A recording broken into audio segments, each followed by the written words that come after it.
Ustedes. Es un gusto que nos puedan acompañar el día de hoy para el webinar número 2 del International Scientific Café, que ahora nos acompaña el maestro Javier Sáez Sáez. Y antes de comenzar, le voy a ceder la palabra a la doctora Amanda Oliva, nuestra directora del Centro de Biotecnología Genómica, para que nos dirija unas palabras. Buenos días a todos, buenos días estimados todos. Maestro Javier, es un honor tenerlo en nuestro centro a través de este medio, a través de las tan afortunadas tecnologías de la comunicación que ahora tenemos, que nos permite tener estos acercamientos sin fronteras, sin barreras mundiales. Esta reunión es muy importante para nosotros, maestro, porque es el principio para ese acercamiento académico que nosotros buscamos, esa movilidad académica de nuestros académicos, de nuestros alumnos, y el conocer sus líneas de investigación, el trabajo que ustedes realizan y los pares en este tipo de trabajo que realizamos dentro del Centro de Biotecnología Genómica. Le doy la bienvenida, maestro, y es un gusto tenerlo en nuestro centro y esperamos tenerlo en tiempo presencial cuando todo esto de la situación de la pandemia logre y nos permita tenerlo entre nosotros. Gracias, maestro. Bienvenido. Muchas gracias por las palabras. Gracias, doctora. Y bien, el tema de hoy es ingeniería metabólica en levaduras, producción de resveratrol en levadura oleaginosa, a cargo del maestro Javier Sáez Sáez. Él es licenciado en biotecnología por la Universidad Politécnica de Valencia, en España. Posteriormente completó un Master of Science in Engineering and Biotechnology y actualmente es estudiante de doctorado en el grupo de Ingeniería Metabólica de Levaduras del Novo Nordisk Foundation Center for Biosustainability en la Technical University of Denmark. En el plano profesional, la mayoría de sus trabajos han sido desarrollados en el campo de la microbiología industrial, incluyendo una estancia de 8 meses en el Center for Biomolecular Science de la Universidad de Nottingham, en Inglaterra. Maestro Javier, y un muy buen amigo, adelante. Gracias, Iram, por las palabras. Voy a empezar a compartir la pantalla, espero que se vea. ¿Se ve bien? ¿Se ve con...? ¿Sí? Sí, se ve el PowerPoint. Vale, sí, vale, pues... Bueno, gracias a todos por la invitación para poder dar esta charla. Buenas tardes desde Dinamarca. Y bueno, en esta charla voy a presentar mi primer trabajo del doctorado, que es sobre ingeniería metabólica en levadura, y en particular de la producción del metabolito resveratrol en la levadura oleaginosa y arrobial lipolítica. Como bien ha dicho Iram, actualmente soy estudiante de primer año de doctorado en el centro de Novo Nordisk Foundation Center for Biosustainability en la Universidad Técnica de Dinamarca, en el que formo parte del grupo de Ingeniería Metabólica de Levaduras. En esta misma universidad completé hace un año un máster en biotecnología y anteriormente fui licenciado también en biotecnología por la Universidad Politécnica de Valencia en España. Y en el periodo comprendido entre el fin de mi máster y el inicio del doctorado, pues también estuve colaborando en este grupo de ingeniería metabólica de levaduras, por lo que parte de lo que voy a presentar se desarrolló en el trabajo que realicé antes de comenzar el doctorado. Bien, el plan para hoy es comentar un poco, en primer lugar, lo que hacemos en el centro de investigación. Es un poco de publicidad, pero me obligan a hacerlo. Por otro lado, comentar lo que se hace en particular en mi grupo de investigación sobre ingeniería metabólica de levaduras. Y luego ya pues, comentaré mi proyecto en particular sobre producción de resveratrol. Y si tenemos tiempo también presentaré otros proyectos en los que otros compañeros han trabajado y son bastante interesantes.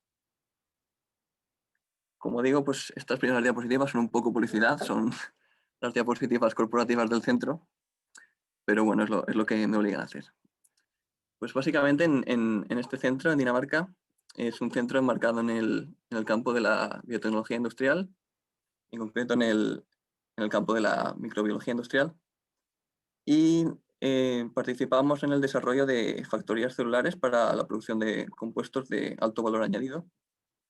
Y estos microorganismos con los que trabajamos son tanto bacteria, como puede ser E. coli, Bacillus, Pseudomonas putida, como levaduras, que en el caso de mi grupo, que trabajamos con levadura convencional, Saccharomyces cerevisiae, y también levaduras no convencionales como hierro lipolítica.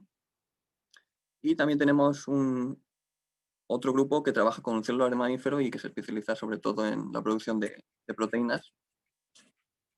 Entonces, lo que trabajamos en el centro son determinar qué moléculas complejas pueden ser producidas en organismos y tratar de producirlas, y para ello también desarrollamos la metodología necesaria para desarrollar las cepas que queremos, y en cierta medida también tratar de reducir los tiempos de producción de estos compuestos. Bien, como visión y misión del centro, se plantea el hecho de desarrollar vidas sostenibles mediante el desarrollo de nuevos procesos de producción de biomoléculas, y también tenemos como objetivo ser un centro líder primero en Europa y posteriormente a nivel mundial en el desarrollo, construcción y análisis o testado de factorías celulares. Como objetivos, pues tenemos ampliar el espectro de compuestos químicos y proteínas que pueden ser producidos de forma biológica, en contraposición con la producción actual, que en su mayoría deriva de la industria petroquímica. También reducir los costes que se requieren para llevar a escala comercial una factoría celular a un grado inferior a 20 millones de dólares y un tiempo inferior a 2 años, porque actualmente se estima que toma entre 5 y 10 años desarrollar una factoría celular que pueda llegar a escala comercial, y más de 50 millones de dólares. Y por otro lado también pues educar, tenemos líneas de investigación en máster y doctorado, y transferir conocimiento a la industria.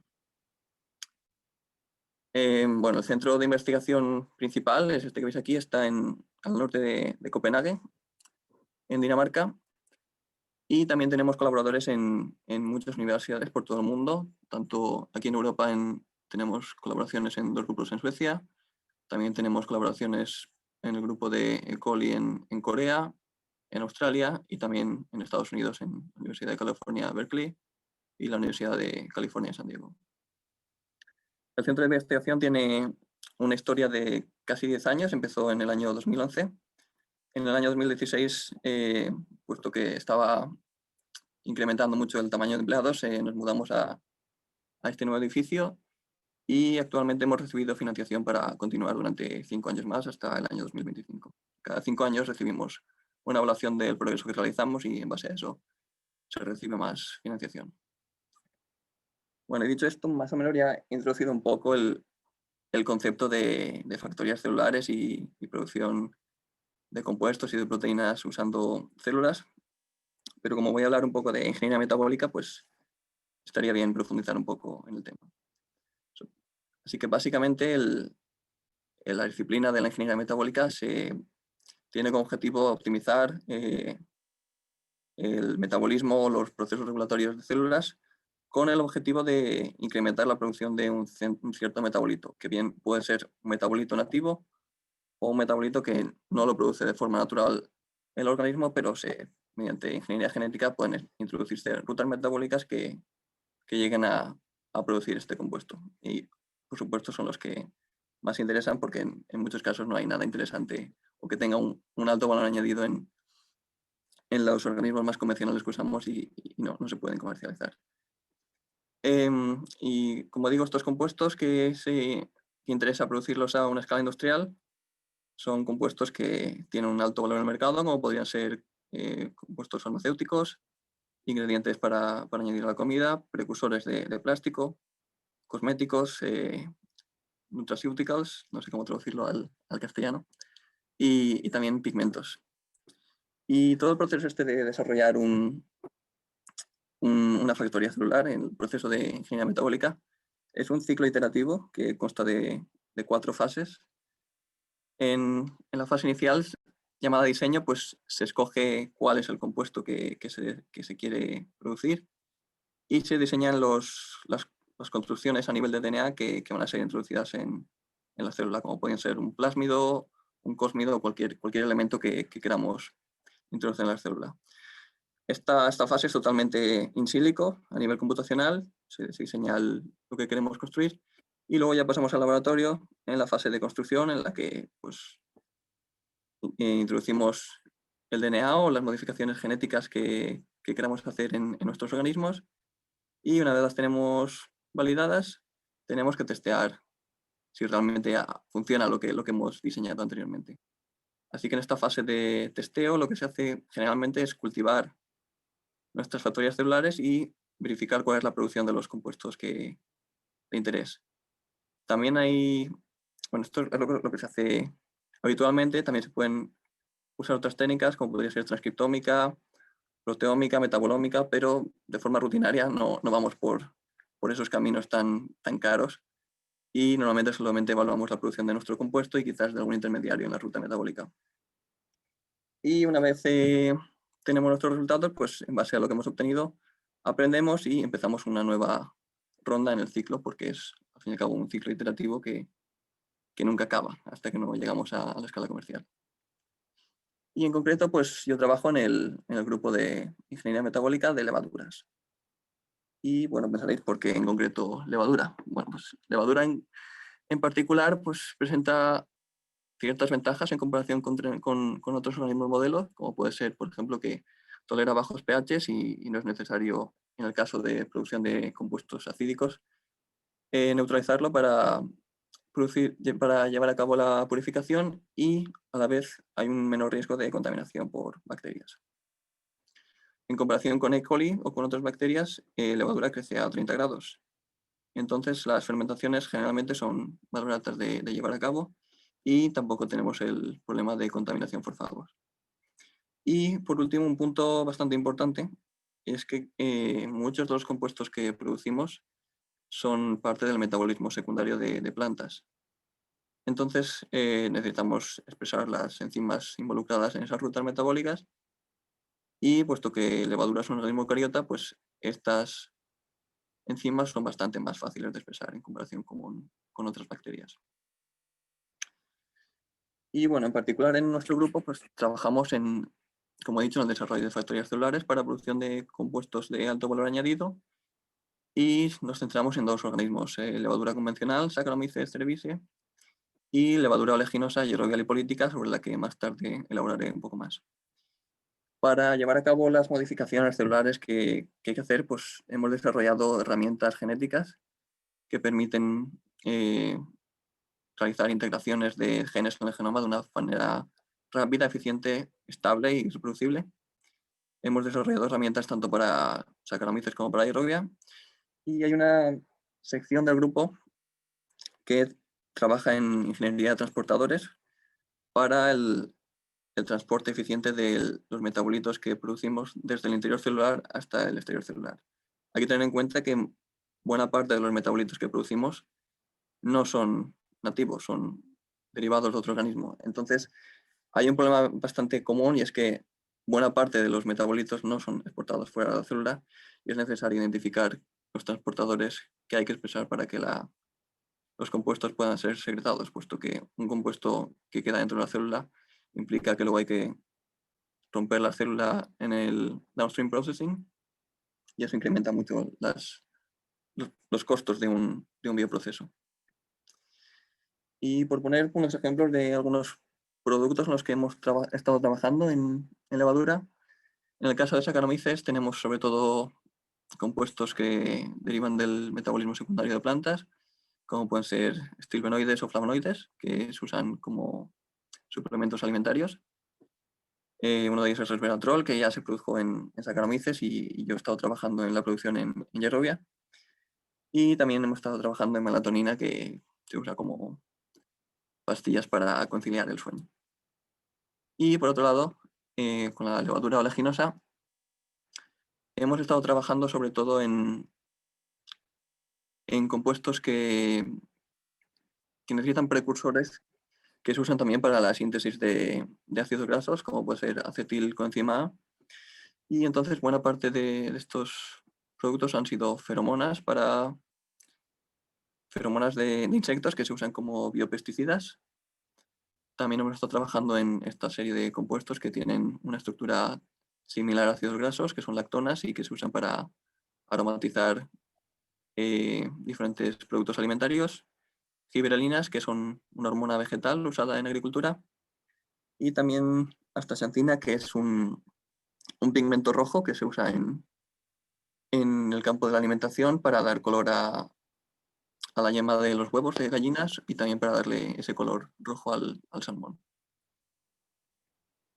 Y bueno, ahora ya pues voy a comenzar con mi proyecto en sí de una parte de mi doctorado, que es, como he dicho, producción de resveratrol en la levadura oleaginosa hierrobial lipolítica.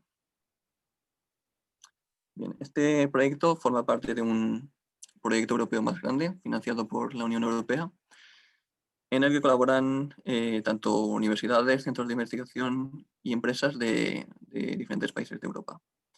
Y tiene como objetivo pues, la producción a nivel microbiano de más de 100 compuestos de alto valor añadido de la ruta del Sigimato, desarrollando una serie de chasis, tanto en E. coli como en Saccharomyces como en Yerobia, para la producción de estos compuestos. Y bueno, ahora más en detalle, pues pensaréis que es la ruta del Sigimato. Pues la ruta del Sigimato es una ruta metabólica de 7 pasos que se encuentra tanto en plantas como en hongos, como en bacteria, y conecta el metabolismo de carbono central, la glicólisis y la ruta de las pentoras del fosfato, con la biosíntesis de los 3 aminoácidos aromáticos, que son triptófano, fenilalanina y tirosina. Como podéis ver, la parte de los intermediarios de esta ruta tienen una estructura aromática. Y esto en particular ha sido aprovechado para la expresión en organismos modelos de rutas de biosíntesis que llevan a compuestos aromáticos de alto valor añadido. Tenemos, por ejemplo, el ácido mucónico, que se usa como precursor de plástico, ácido salicílico, que es precursor de la aspirina y también se usa como hormona vegetal y también en productos en cremas faciales y cremas corporales. La vanilina, que se usa en la alimentación como ingrediente alimentario, y gastrodina, que es un fármaco que se usa ampliamente en la medicina tradicional china. Por otro lado, los aminoácidos aromáticos en sí también sirven como precursores de compuestos, sobre todo en el caso de metabolitos secundarios de plantas.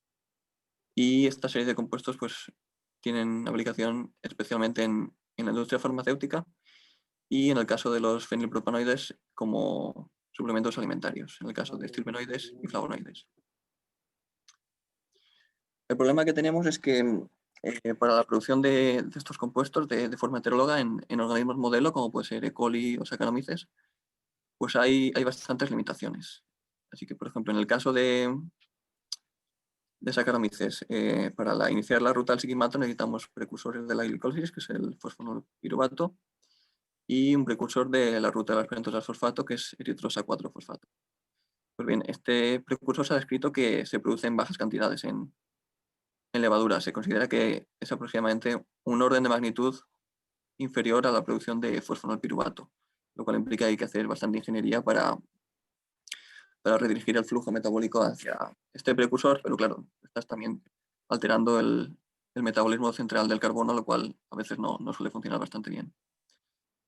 Otro problema que hay en organismos modelo, especialmente en el caso de los fenilpropanoides, que son esta serie de compuestos que veis aquí con muchos anillos y que derivan de fenilalanina y tirosina, es que necesitamos malonil coenzima A para sintetizarlos. Este metabolito es también empleado para la biosíntesis de ácidos grasos y el problema que tenemos es que la concentración intracelular de del compuesto es muy baja, lo cual limita mucho el flujo metabólico que va hacia la ruta heteróloga que estamos expresando. Y otro problema más que tenemos, sobre todo en el caso de E. coli, es que para estos compuestos en muchas ocasiones necesitamos expresar estos enzimas que se llaman citocromo P450, que lo que hacen es llevar a cabo reacciones de hidroxilación, añaden un grupo hidroxilo en el esqueleto aromático. Y como son enzimas que están anclados a la membrana, en E. coli es muy difícil expresarlos y por lo tanto es imposible llevar a cabo parte de estas rutas metabólicas. Entonces la idea que tuvimos fue buscar alternativas a estos organismos convencionales y ver si con otra levadura con la que trabajamos, que es Yarrowia lipolítica, la producción podría ser mejor y sobrepasar estas limitaciones que encontramos. En Yarrowia se considera una levadura oleaginosa y una levadura oleaginosa es toda aquella que puede concentrar más de un 20% en su peso seco en ácidos grasos.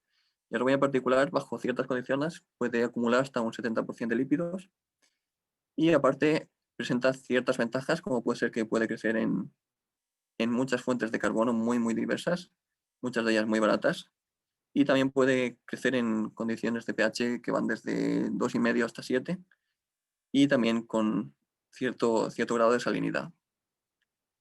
Y estas condiciones lo han hecho que haya emergido como un chasis de producción para muchos compuestos, principalmente lípidos, ácidos grasos poliinsaturados y también ácidos orgánicos como puede ser ácido cítrico, ácido succínico o alfa-ketoglutarato. Precisamente por el hecho de ser un productor nativo de lípidos, tiene ciertas ventajas que consideramos que podrían ser buenas para la producción de los compuestos aromáticos. Estas son un alto flujo metabólico hacia malonyl-CoA porque lo necesita ya de por sí para producir lípidos. Y por otro lado, buena parte del poder reductor que necesita para la producción de lípidos deriva de la ruta de las pentosa fosfato, que como he dicho antes, es la ruta que se necesita para producir el precursor eritrosa 4-fosfato. Entonces, para evaluar si en concreto Yarrowia podría ser un buen chasis para la producción de compuestos aromáticos, escogimos estos 4 compuestos que veis aquí: ácido mucónico, ácido salicílico, ácido cumárico, que a su vez es precursor de resveratrol, para evaluar el potencial que tendría esta levadura para la producción de este tipo de compuestos. Estos 4 compuestos los escogimos no solo por su valor que podrían tener a nivel comercial, sino también porque estas mismas cepas las hemos desarrollado en Saccharomyces cerevisiae. Entonces, podemos de una forma muy fácil, implementando simplemente los mismos genes que vienen tanto de bacteria como de plantas, podemos hacer una comparación directa de la producción entre Yarrowia y Saccharomyces. Y bueno, 2 de estos compuestos derivan de intermediarios de la ruta del sigmato en sí como tal, y luego los otros 2, que son cumárico y resveratrol, derivan de un aminoácido aromático que es tirosina, que ya se encuentra pues aguas abajo de la ruta del sigmato. Y en el caso de resveratrol en particular, pues necesitamos malonyl-CoA, que es una de las moléculas que producen altas cantidades porque lo necesitan para producir lípidos. Entonces, en primer lugar, evaluamos la producción de ácido mucónico y de ácido salicílico, que son las rutas más sencillas. Y bueno, integrando los diferentes genes de la ruta en Yarrowia, una vez que completamos la ruta, alcanzamos una producción de 50 miligramos litro de ácido mucónico.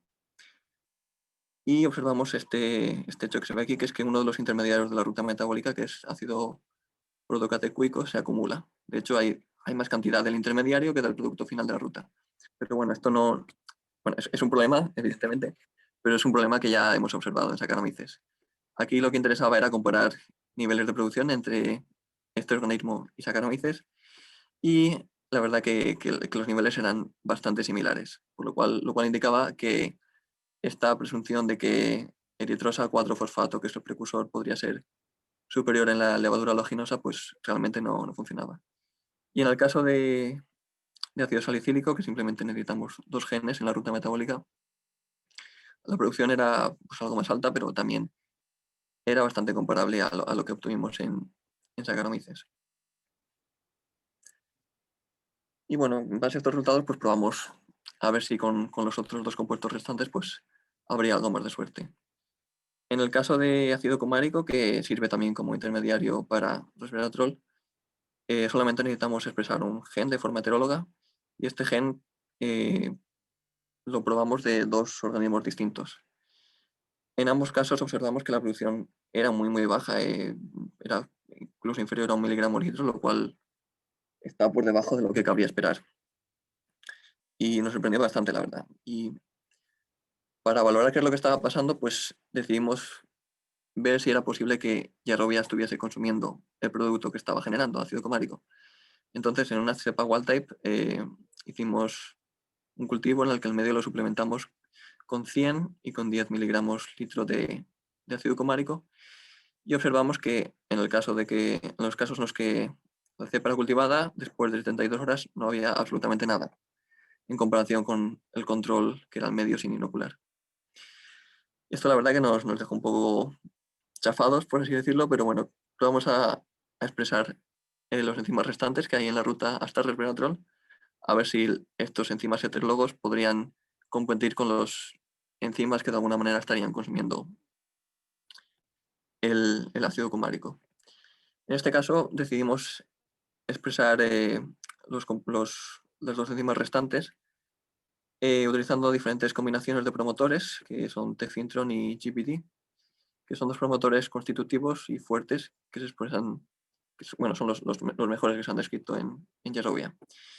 Y en este caso, pues sí que podemos ver que estos 2 enzimas, pues en cierta medida podían competir con los enzimas que degradan al compuesto. Y en el caso de la mejor combinación de promotores y orientación de los genes, obtuvimos aproximadamente 52 miligramos litro de resveratrol. Esto se hizo exactamente igual en Saccharomyces cerevisiae hace ya varios años en el grupo de investigación. Y si comparamos la mejor producción de un caso y de otro, pues en este caso Yarrowia superaba aproximadamente por 4 veces y media la producción, lo cual nos motivó para seguir trabajando en el proyecto. Y bueno, estoy hablando un poco de resveratrol, pero realmente no he dicho que es este compuesto tan raro.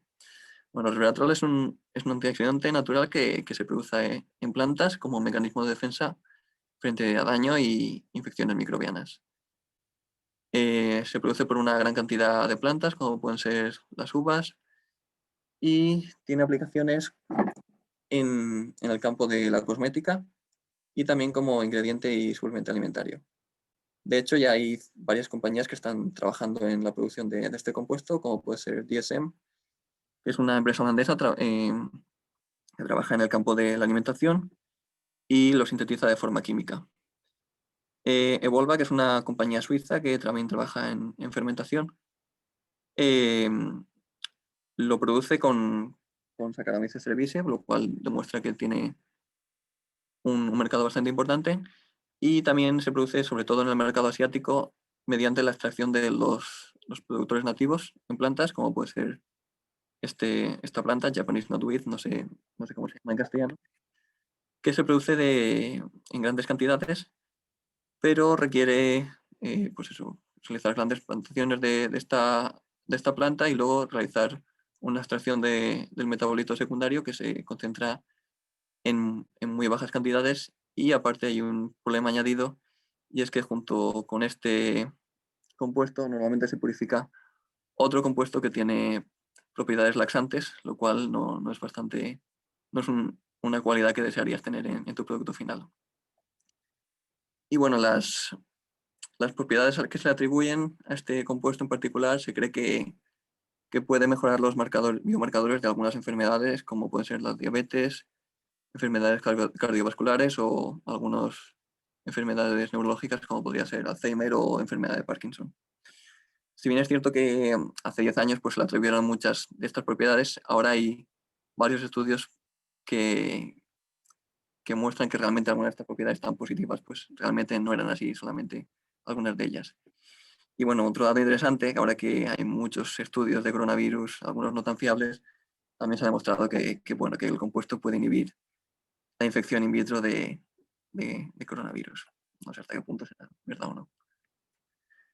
Y bueno, puesto que alcanzamos una producción bastante interesante de este compuesto, pues, decidimos seguir trabajando en la ruta metabólica para incrementar la producción. Esto que veis aquí es la ruta del sigmato en sí, y se ha demostrado que en el paso inicial y en el paso final, tirosina, que es el producto final de la ruta, inhibe estas dos enzimas que son AR4 y AR7. En Saccharomyces hay versiones de la enzima que tienen una mutación puntual y la inhibición que produce tirosina se elimina cuando realizas la mutación. Entonces decidimos expresar estas versiones del gen que son insensibles o sea, no están, ¿cómo decirles?, feedback resistant. Decidimos expresarlas tanto de Saccharomyces y también comparamos los genes de hierrobia con los de Saccharomyces y vimos que los aminoácidos que al mutarlos confieren esa resistencia están conservados, por lo cual también decidimos probar la versión de los genes en hierrobia. Otras estrategias que escogimos fue hacer un knockout de estos dos genes, PD5 y AR10, que convierten tirosina en otros productos que no deseamos, como son los alcoholes aromáticos, y parte del flujo metabólico no va en la ruta que deseamos, sino que va hacia otros puntos. Y por último también probamos expresar una versión de acetilcarboxilasa 1, que es la enzima encargada de convertir acetil-CoI en malonyl-CoI, que también está mutada. Y al estar mutada no puede ser fosforilada.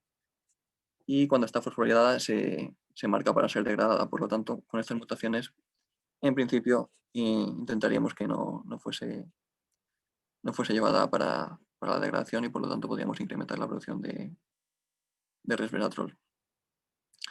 Entonces, bueno, construimos una gran cantidad de cepas haciendo combinaciones de todas estas modificaciones genéticas que planeamos y vimos que en el caso de los dos primeros genes, AR4, perdón, el primer gen y el último, AR4 y AR7, ya fuese de Yarrowia o de Saccharomyces, se duplicaba la producción con respecto a la cepa parental que solamente incorporaba la ruta inicial. Así que pasaba de unos 40 miligramos litro a sobre 80, independientemente de cuál de las dos, del origen de cuál de las dos enzimas fuese. Pero luego el resto de modificaciones, como estos dos mutantes, DARO10 y PDC5, y la expresión de la enzima esta, acetilcarboxilasa 1, no incrementó la producción. No tuvo ningún efecto. Entonces pensamos que, bueno, especialmente en este caso, pensamos que quizás los precursores no serían quizás la limitación como tal para la producción de los compuestos, sino más bien que las limitaciones estarían en la ruta heteróloga en sí. De hecho, es bastante común cuando quieres producir metabolitos de plantas que la expresión de las enzimas heterólogas es muy baja. De hecho, ya en las plantas que lo producen de forma nativa se expresan muy poco y está muy controlada la expresión de estos genes. Por lo tanto, la única manera de incrementar la producción de forma masiva es añadir más copias de los genes en diferentes puntos del genoma. Por lo tanto, usando estas dos cepas que he mencionado antes, que tienen los genes AR4 y AR7, ya sea de Yarrowia o de Saccharomyces, las usamos como cepas parentales para incrementar el número de copias de estos genes. En el caso de las cepas que contenían los genes de Saccharomyces, al añadir solo 2 copias más, ya vimos que la producción de resveratrol se estaba prácticamente saturando. No pasaba de los 175 miligramos litro. En cambio, cuando hicimos lo mismo en las cepas que tenían los genes nativos de Yarrowia, la producción se disparó hasta casi 400 miligramos litro, lo cual consideramos que ya era unas condiciones más o menos adecuadas para llevar a cabo una fermentación en un bioreactor, porque hasta ahora todos estos resultados que he presentado los realizamos a pequeña escala, se llaman deep well plate, en un volumen muy bajo, son solo 3 mililitros. Y en un fermentador, evidentemente, pues puedes controlar mucho mejor los parámetros del bioproceso y la producción puede incrementarse mucho. Pero antes de llevar a cabo la fermentación, decidimos ver si optimizando las condiciones de cultivo, sobre todo el medio, sería posible pues, mejorar la producción.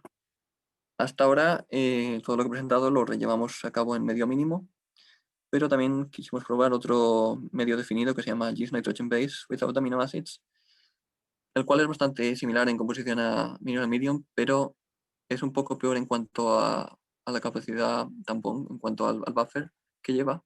Entonces el pH baja muy rápido y quisimos ver si eso de alguna manera afectaba a la producción. Y también usamos un medio complejo que es Yeast Peptone, que es un medio estándar para el cultivo rutinario de levaduras. Y estos 3 medios los suplementamos con dos fuentes de carbono diferentes que quisimos probar, glucosa y glicerol. Hasta ahora solamente habíamos usado glucosa. Y 2 concentraciones de estos 2 fuentes de carbono que fueron 20 y 80 gramos litro. Bien, estas condiciones de aquí, que es mineral medium con 20 gramos litro de glucosa, es la referencia que habíamos usado hasta ahora, que producía pues eso, 400 miligramos litro. Y en comparación con esta referencia vimos que Yeast Peptone no solo producía más, sino que además el intermediario, que era ácido cumárico, que habíamos visto que se degradaba en medio mineral, como he presentado antes, también se acumulaba. Y de hecho, dejando el cultivo por más tiempo de lo que muestro aquí, que esto es a las 96 horas, en algunos casos la cantidad de ácido cumárico superaba la de resveratrol. Entonces, bueno, aunque parecían unas condiciones prometedoras, el uso de glucosa y YP, decidimos aún así realizar la fermentación en medio mineral porque temíamos que la producción del intermediario superase la del producto final, y por otro lado porque también cuando usas medio que contiene extracto de levadura, hay problemas de foaming, como se diría, que genera mucha espuma el bioreactor, y eso la verdad que es un problema que en muchas ocasiones acaba matando la fermentación en el reactor. Por lo cual pues decidimos mantenernos a estas condiciones, que era lo que habíamos hecho hasta ahora. Entonces, bueno, realizando una fermentación en fed batch con un feeding exponencial, alcanzamos una producción muy alta de resveratrol, 12,4 gramos litro, que es la concentración más alta que se ha reportado para resveratrol en literatura científica, y también para cualquier otro compuesto que deriva del ácido cumárico. Por lo cual, bueno, en base a todos estos resultados que he presentado, como conclusiones, bueno, usamos Yarrobia para producir resveratrol y ácido cumárico, y también ácido mucónico y salicílico. La producción de resveratrol era bastante más alta que en Saccharomyces, lo cual demuestra que Yarrobia puede ser un chasis para la producción de este tipo de compuestos bastante prometedor. Y un mensaje bastante importante es que en ocasiones es bastante relevante seleccionar un organismo para producir compuestos que tenga altos flujos metabólicos para los precursores que se necesitan en el producto final. Y por otro lado también es bastante relevante optimizar el medio. De hecho, yendo hacia atrás, al mes de publicar el artículo científico, otro grupo de investigación publicó también un artículo muy similar sobre producción de resveratrol en Yarrobia. Y ellos habían usado como medio de cultivo para todos los experimentos este de aquí, que como veis es el peor de los 12 que yo probé para llevar a cabo la producción. Bueno, no sé si tenemos tiempo para hablar de otros productos. No sé, Iram, ¿qué piensas? Sí, adelante. Vale, o sea, estos son trabajos que yo no he realizado. Se realizaron, de hecho, antes de yo comenzar el doctorado en este centro. Pero bueno, por poner otros ejemplos de compuestos que producimos de forma heteróloga en levadura.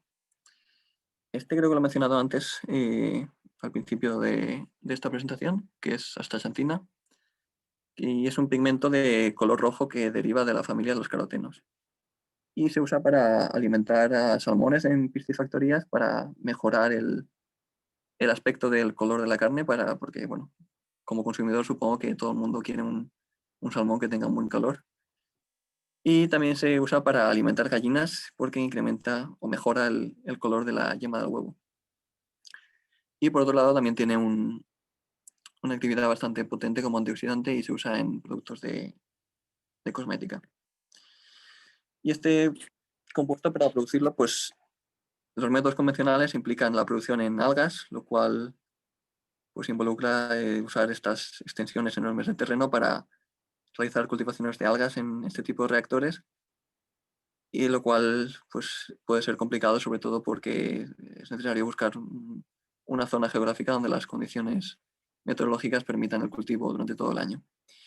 Por otro lado, la síntesis química ya de por sí es complicada y segundo, se generan muchos compuestos tóxicos que limitan las aplicaciones que podría tener el producto final. Por ejemplo, si la astaxantina que se sintetiza de forma química no está autorizada para el consumo humano.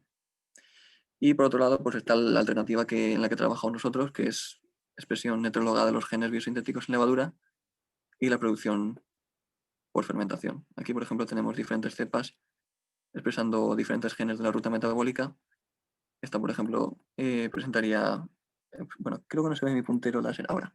Sí.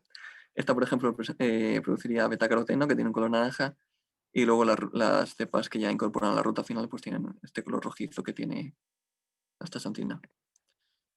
Y bueno, aquí también se ven pues lados similares, como en este caso es bastante más interesante porque se puede ver de manera visual cómo mejora la cepa conforme realizamos las modificaciones genéticas que queremos.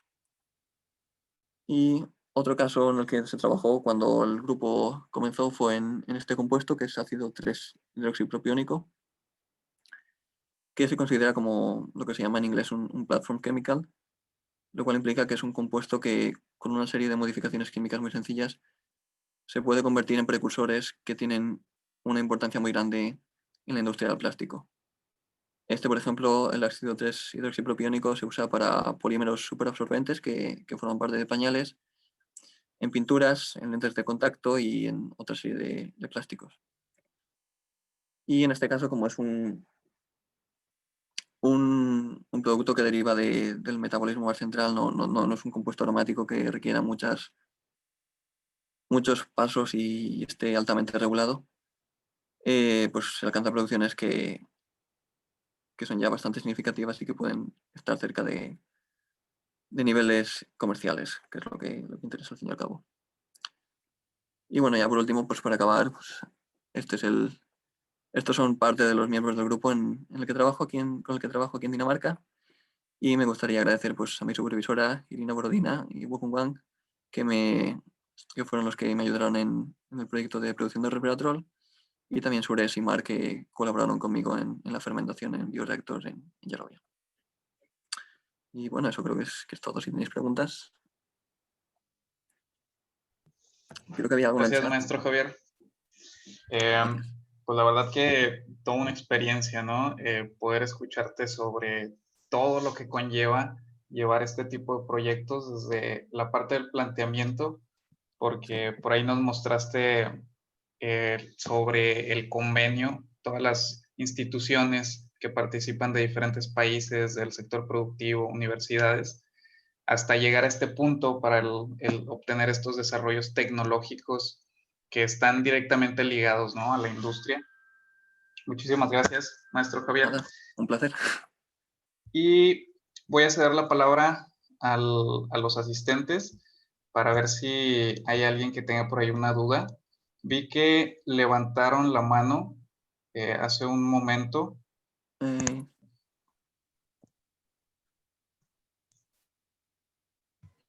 Pero ya no, los micrófonos.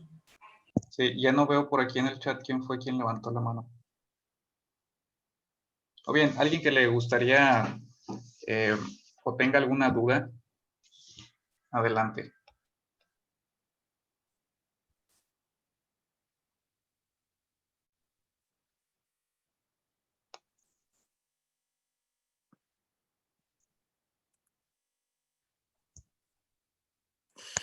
Vale, veo que sí. Hay una pregunta sobre las levaduras que finalmente produces, ¿pueden ser patentadas?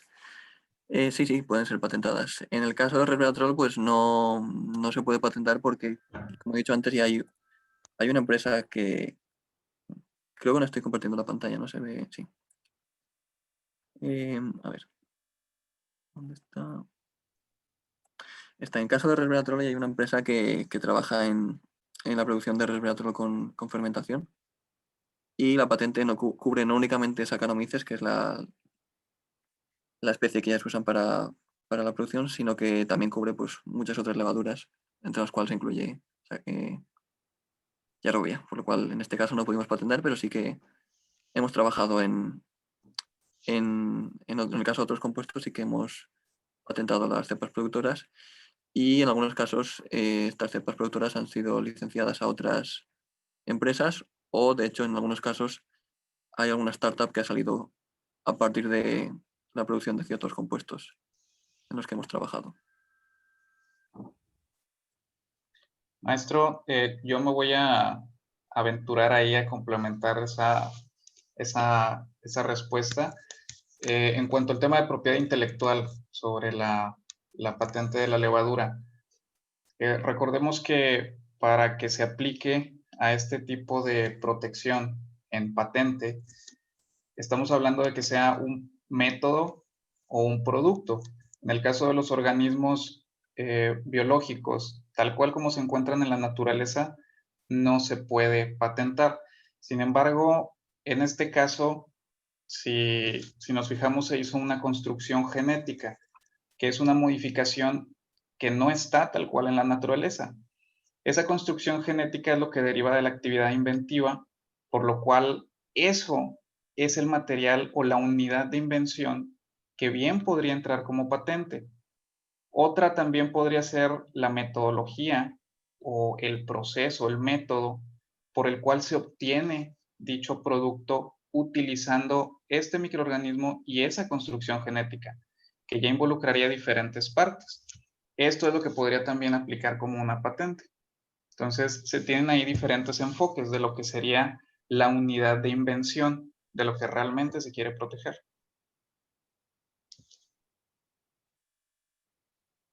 Sí, de hecho, muchas veces se intenta proteger lo máximo que sea posible, ¿no?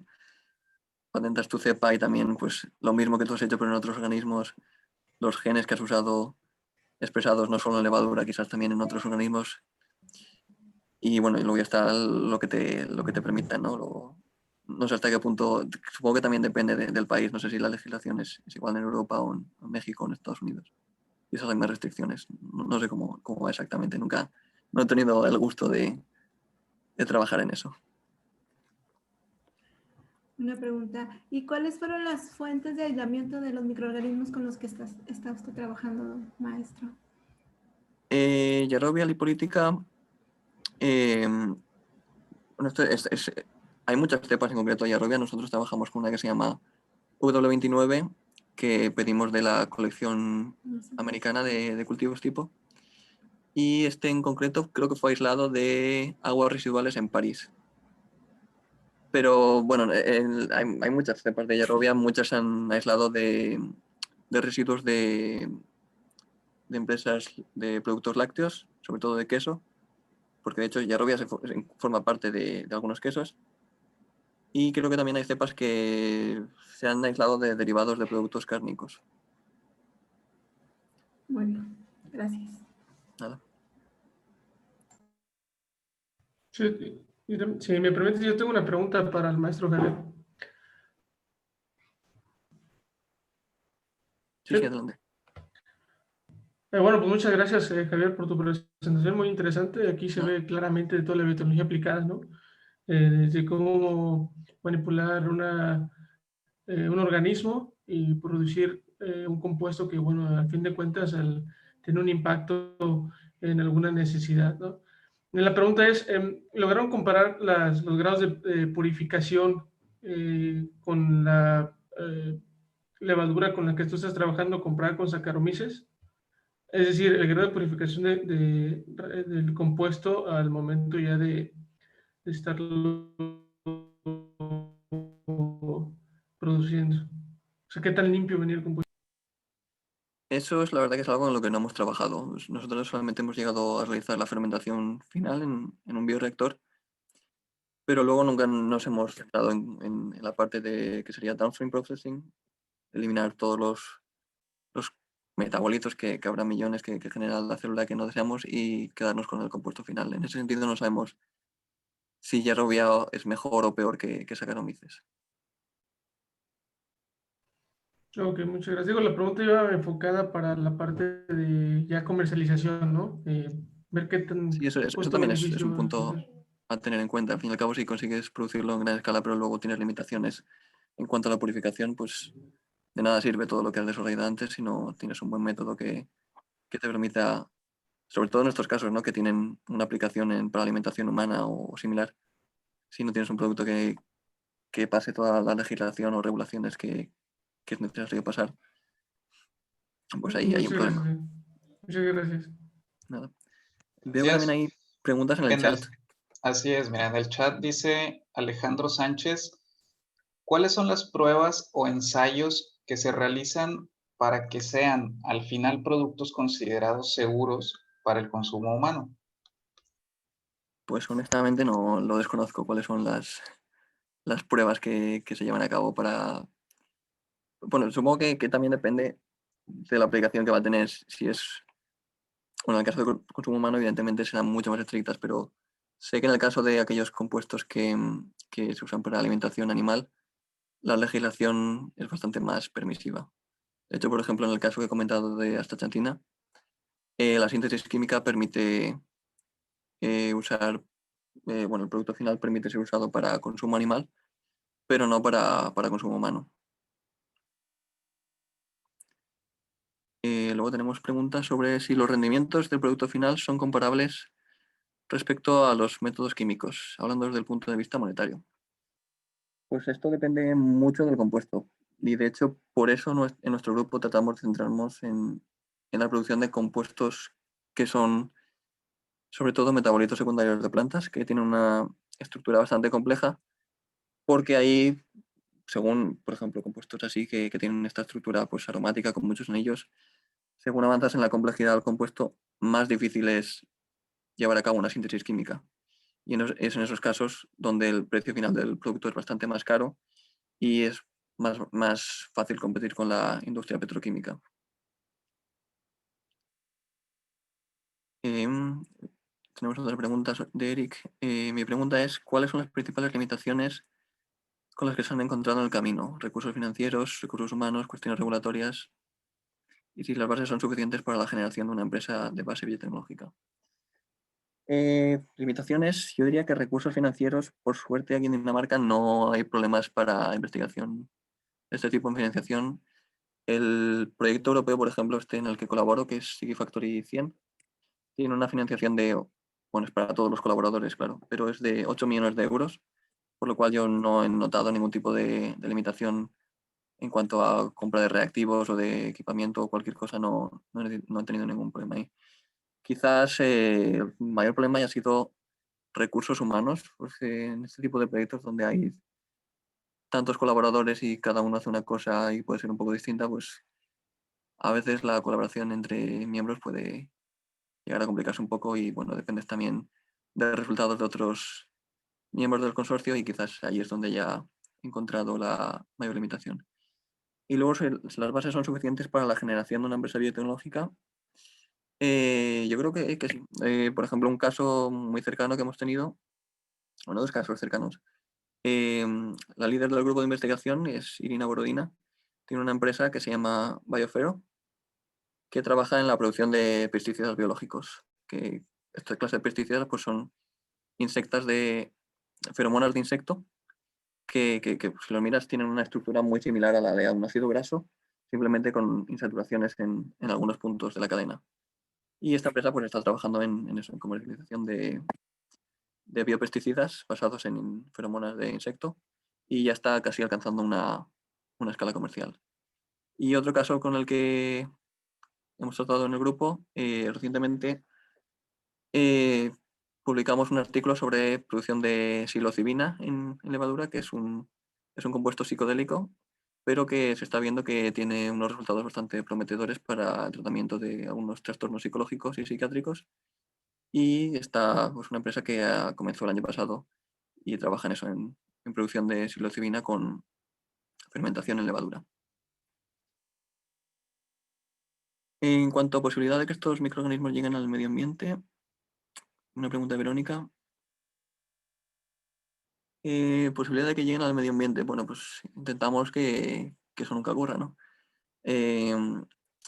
Trabajamos en un laboratorio de seguridad biológica 1 y la cantidad de organismos que salen fuera del laboratorio es mínima. Y por otro lado, yo creo que si alguno de estos procesos alcanza una escala industrial, siempre se intentaría minimizar de la manera que fuese posible cualquier tipo de escape que pueda suponer que un organismo genéticamente modificado pueda alcanzar el medio ambiente. En cuanto a riesgos, pues no sabría decirte, no, depende también del compuesto que produzca la cepa, pero no sé hasta qué punto podría competir con otros organismos en concreto. En cuanto a preguntas de Mónica López, si en algún momento la investigación he implementado la producción de un bioreactor a escala industrial, aunque haya sido solo como prueba. Pues no, la verdad es que no. Toda la fermentación que he hecho yo aquí, tanto en este proyecto como en otro, ha sido a escala de laboratorio. Trabajamos con... Bueno, yo he trabajado con fermentadores de 1 litro, lo cual está bastante lejos de la escala industrial. Pero sí que es cierto que disponemos en el centro de una planta piloto en el que podemos hacer escalado hasta reactores de 200 litros.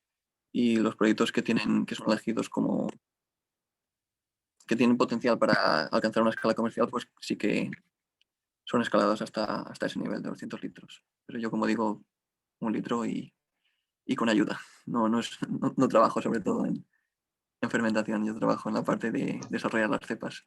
Y luego, una vez tienen que ser ya pues, cultivadas para mejorar la producción, pues sí que necesitamos colaborar con el departamento que se encarga de eso.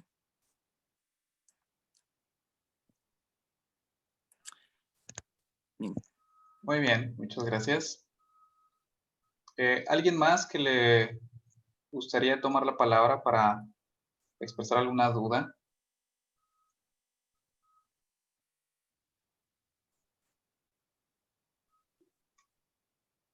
Yo tengo una, maestro, Sí. pero va más en cuanto a la experiencia que tú has tenido de que pasaste en la estancia en Inglaterra y ahorita ahí en Dinamarca. O sea, ¿cómo fue tu experiencia de trabajar fuera de España? Sí, buena pregunta. Bueno, mi idea de irme de España, la verdad que surgió cuando estaba acabando la licenciatura en el último año, porque vi que, bueno, me interesaba bastante el campo este de la rama más industrial de la biotecnología, sobre todo microbiología industrial, y vi que en España pues no había primero ni quizás los centros que trabajasen en ello en unas condiciones que me pareciesen adecuadas, y tampoco había pues el recurso financiero que hace falta para desarrollar una carrera profesional en condiciones decentes. Entonces, el irme a Inglaterra fue un primer paso como para plantear cómo sería la vida al extranjero, ¿no? De meterme de lleno en un proyecto relacionado con la biotecnología industrial y ver si realmente era eso lo que me gustaba, porque en España pues había tenido la oportunidad de hacer alguna práctica en empresa, pero realmente de pocos meses, y en el que tampoco había sentido que había aprendido mucho. Y en ese sentido, pues sí que la estancia de pues, casi un año en Inglaterra pues me animó a buscar otras oportunidades en otros centros de Europa, y me vine a Dinamarca, pues siendo sincero, pues el motivo principal fue que los másters, o bueno, creo que los llamáis maestrías, pues aquí no tiene ningún costo si eres ciudadano de la Unión Europea. Y vi pues, que la Universidad Técnica de Dinamarca tenía este centro de investigación en el que pues, bueno, se trabaja en este campo, que es lo que más me llama. Y sobre todo lo que me llama la atención es que no hay ningún problema de tipo financiero, ¿no? Si quieres hacer algo, pues yo no he visto que haya limitaciones en cuanto a dinero para comprar reactivos que en España nunca podrías comprar, o disponer de equipamiento que en la vida hubiera visto si no hubiera ido a España. Entonces, bueno, en ese sentido, pues no me arrepiento para nada, porque sé que a nivel profesional tengo oportunidades que nunca tendría si me hubiese quedado allí. Sé que es duro porque, bueno, tengo amigos y familia allí en España, pero bueno, no, de algo hay que vivir, ¿no?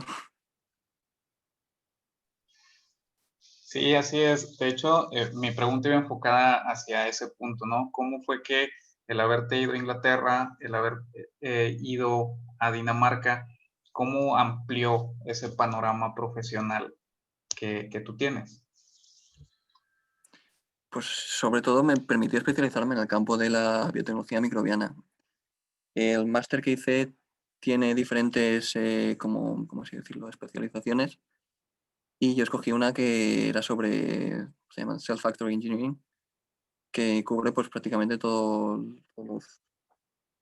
el proceso que habría que esperar en el desarrollo de una factoría celular. Entonces, pues eso me permitió ampliar mi conocimiento porque, para ser sincero, en España mi licenciatura pues iba encaminada sobre todo a pues, empresa farmacéutica o biotecnología humana, o bueno, también podía haber optado por la rama de biotecnología verde, el campo de transgénicos, pero tampoco era lo que me llamaba. Entonces, salir fuera de España me permitió especializarme en lo que realmente quería, ampliar mis conocimientos en ese sentido. Muy bien, muchas gracias. Y tenemos una pregunta más por aquí en el chat por parte de Omar. Dice, ¿los metabolitos que están produciendo las levaduras han mostrado algún tipo de inhibición del cultivo? Buena pregunta. Depende del metabolito, evidentemente. En el caso de resveratrol, bueno, los 4 que he mencionado, resveratrol, ácido cumárico, ácido mucónico y ácido salicílico, no he observado inhibición que sea significativa. Por lo menos en el caso de estos 4 compuestos, excepto en el caso de ácido mucónico, que a concentraciones muy, muy altas, creo que era a partir de 40 gramos litro, sí que se observaba una inhibición prácticamente total del crecimiento microbiano. Y en cuanto a cómo salen de la célula, pues es una buena pregunta porque es algo que no conocemos. En el caso de resveratrol, he analizado concentraciones tanto extracelulares como intracelulares y prácticamente el 95% del compuesto se encuentra fuera de la célula. Sobre cómo se sale de ahí, si por difusión o si hay un transportador específico que de alguna manera pueda secretar el compuesto, no lo sabemos. Sabemos que sale fuera, el cómo, pues no sé. Por eso, de hecho, hay una parte del grupo de investigación que trabaja en esto, en ingeniería de transportadores. Porque no, en muchos casos vemos que salen fuera de la célula y no sabemos cómo. Y es bastante interesante, sobre todo porque estos compuestos no los produce levadura de forma nativa. Entonces, ¿cómo salen fuera? No lo sabemos.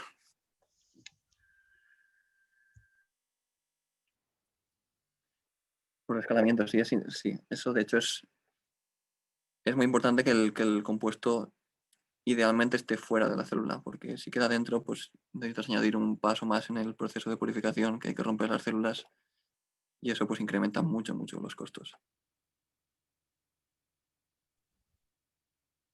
Muy bien. Muchísimas gracias, maestro. Y bueno, creo que Omar tiene una pregunta más. Adelante. Sí, adelante. Bueno, la voy a decir para rápido. Me hubiese gustado estar en toda la sesión. Es muy interesante. Y todos tus ensayos los has hecho, le dicen cultivo en batch, ¿no? Que es por una. O también los has hecho en cultivo en continuo. Exacto, todo es batch. O sea, los cultivos que hacemos a pequeña escala cuando desarrollamos pues, muchas cepas en los que probamos diferentes estrategias de sobreexpresión o knockout de genes, lo hacemos en un cultivo se llama un deep well plate, que es una placa de 24 pocillos en el que caben 3 mililitros de medio.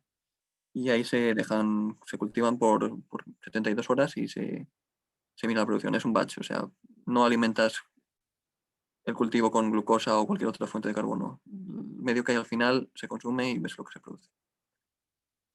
Bueno, también debo decir que en el caso de Saccharomyces usamos una alternativa que es un medio que tiene un polímero al cual le suministras una enzima y esa enzima va cortando el polímero y liberando monómeros de glucosa sobre el tiempo y en cierta medida simular lo que sería un fed batch. Y en esos casos sí que pues se obtiene una producción que podría más o menos asemejarse a un cultivo en reactor en fed batch.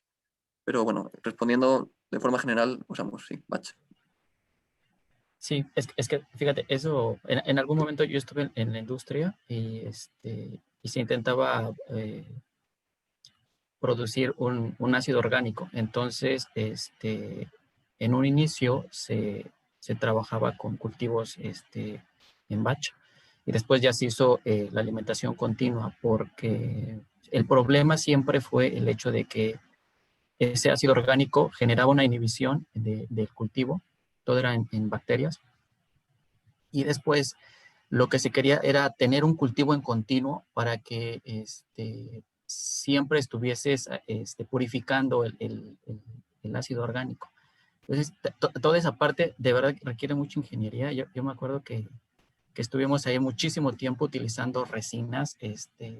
Hay una marca, no lo quiero decir porque no quiero que haya aquí algún problema, pero son unas pequeñas bolitas de sílica, la base es sílica, y se le ponen ahí los famosos adaptadores. Entonces, con esas resinas era como se intentaba hacer la separación directo del cultivo. Y también te preguntaba de las cuestiones de rendimiento, porque eso era lo que quienes estaban aportando el dinero decían, bueno, y es redituable, porque yo el ácido orgánico lo puedo hacer rápidamente desde un proceso químico, pero tú le estás metiendo pura glucosa a tu cultivo. Entonces, habría que hacer el comparativo gramo-gramo que le dicen, de cuánto es de sustrato, cuánto respecto a cuánto es de producto final, ¿no? Pero, bueno, no quiero ya hablar más. Sí, me pareció muy interesante. Muchas gracias. Y bueno, a todo el equipo de vinculación por esta plática. Nada, muchas gracias. Muchas gracias, Omar. Y muchas gracias, maestro Javier. A vosotros. No me queda más que agradecerte por brindarnos un espacio de tu tiempo, sobre todo por la diferencia en horario, ¿no? que tenemos, y que nos compartieras lo que estás haciendo actualmente ahí en el doctorado. Para nosotros es un gusto poder conocer, ¿no?, de lo que se está haciendo fuera del país. Y agradecerle también a los asistentes por acompañarnos en este segundo webinar del International Scientific Café. Y por ahí les estaremos enviando por correo electrónico las siguientes invitaciones a las siguientes sesiones. Y también les haremos llegar también su constancia electrónica. Por ahí regístrense, aquellos que no lo hicieron, en el formulario que se envió por el chat. Y, maestro Javier, te haremos llegar también tu certificado de participación por esta charla. De acuerdo, muchas gracias. Espero que haya sido interesante y de nuevo gracias por la invitación para poder dar esta charla. Gracias. Muchísimas gracias. Vale, Un abrazo, gracias. maestro. Nos vemos. Adiós. Gracias a todos. Hasta luego. Gracias, Javier. Hasta luego. Muchas gracias. Gracias, Hasta luego a todos. hasta luego. Saludos.